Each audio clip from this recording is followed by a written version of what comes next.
No, I think with Babe Ruth, the Yankees will probably win it again this year. Hey, where the heck is that Fred C. Anderson guy, anyhow? You think He should be here any time. He said he was coming. Oh, okay. I'm sure. You know, there he is now.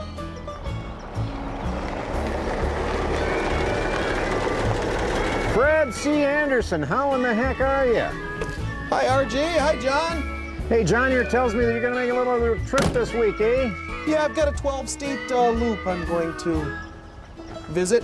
So you tote these windows around the whole nation, sell them out of your car, huh? Sure, I have a display on the back of my vehicle, and I travel across the country and visit my customers, and I think they really appreciate that. Ever get bored out there? No, if I get bored, I take in a little small-town ball game. A small-town ball game. You just can't beat it, can you?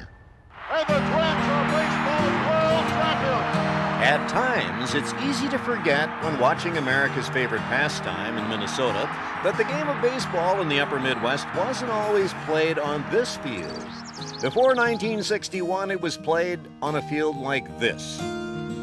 This is probably where the term field came from. The game is often played in a field or with a field as a backdrop. You still got it, Duke. For Duke Cook, memories of town ball from the 1940s and 50s are still crystal clear. I remember when I played with the Sleepy Eye Indians back in 50 and 51, it was nothing to have 1,500 people watching batting practice there at 5:30 already. Yes, after World War II, town ball in Minnesota was king, and so was Duke Cook, a perennial all-star catcher who played for the love of the game. Yeah, this was the mitt I used when I played with Mulligan back in about 44 to 46. Today, the School of Japanese Martyrs in Leavenworth, right next to the Leavenworth ball field, serves as a museum that salutes the history of town ball in these parts. I thought that the biggest event around here was when Babe Ruth visited Sleepy Eye back in 1922. But Duke says, no, I remember a deal much bigger than the Babe. Actually, the biggest deal in baseball around here maybe happened in 1938 when Leavenworth beat Stark 6-5 on the 3rd of July. You see, for Leavenworth, to beat Stark is like the Red Sox taking 4 straight from the Yankees. And at age 80, Duke Cook still remembers what made town ball so special. They still capture what made town ball so special each year in Fairfax, Minnesota. The stands are packed, and even Wally the beer man's on hand to dispense the refreshments. They invited me to be honorary manager of the Fairfax Cardinals, who played host to the Hanska Bullheads, state champions of the 35 and over division. The Bullheads players were just over 35, including WCCO TV's star of Life to the Max, Mike Max, who was weaned on aluminum bats and can't get used to wood. You know, we went to wood bats for the first time this year, and I understand the challenge and the difference now. If you don't hit it right on the nose, it's going nowhere quick. And the one you thought was going to the gap is now a lazy fly out. Oh, wait a minute. You're just not putting enough cork in your bat, that's all. You're just, That too, huh? but I haven't learned how yet. Well, You come with promised me, me, you come with promised me, you I'll showed me show- that. I will show Nothing. you. Les Holla told me that you did that from the time you were in 9th grade on at St. Mary's. Always cork Yes, bats. and I haven't learned how to do it because I never had to use a wood bat. Well, it was much better than steroids in my day, I'll tell you that. Small town ball is it's just a part of life down here. I mean, it used to be that everybody on Sundays went to the ballpark until the TV set came out. And fortunately, that hasn't died around here. Minnesota town ball is, I've heard, the best in the United States as far as the organization of the state organization from all the teams and townships that still carry it out. If Fairfax was to beat Hanska, we might need a divine intervention because our starting pitcher gave new meaning to the baseball slogan, Boys of Summer. Our starter was 74-year-old southpaw, the crafty Kurt Sampson. I'm a boy at heart, there's no doubt about that. Yeah, there's no doubt about that. I heard your fastball was clocked at 92. What is that? Is that accurate? If you take 2 of them and add it together. 2 of them. Maybe together. that's what they were telling me. Yeah, I think so. It's about 46 each. 46, yeah, 92. Okay. Yeah, right on. Good. Goal. All right. Wait a minute, who's that on the mound for Hanska?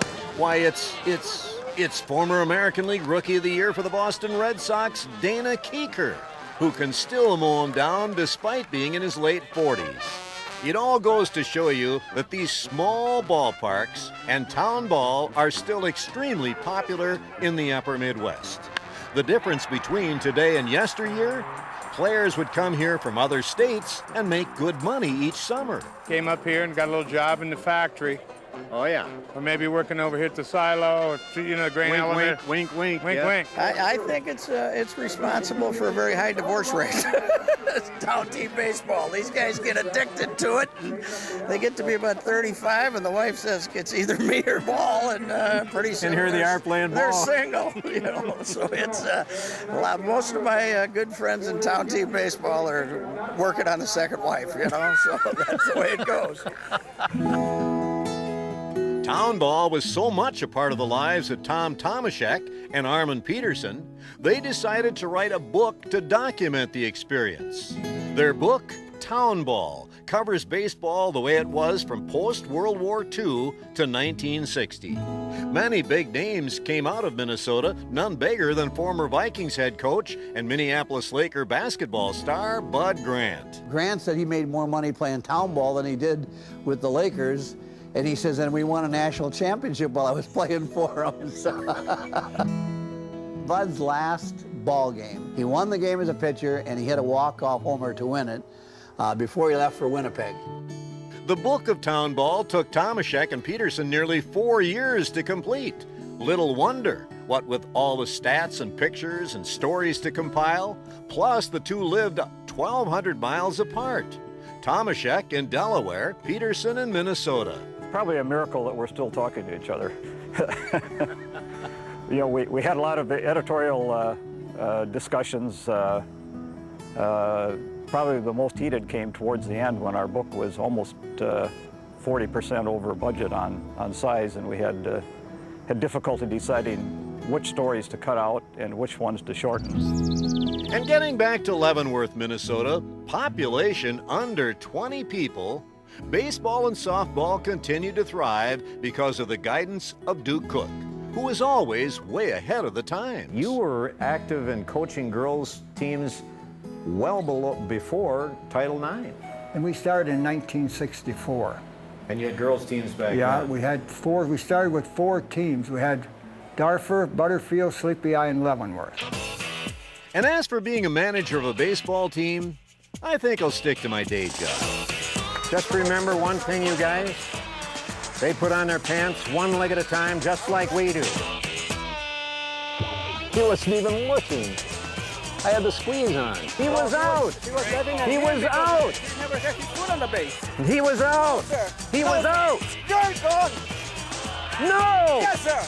No. The guy was out by a mile. We have an objection.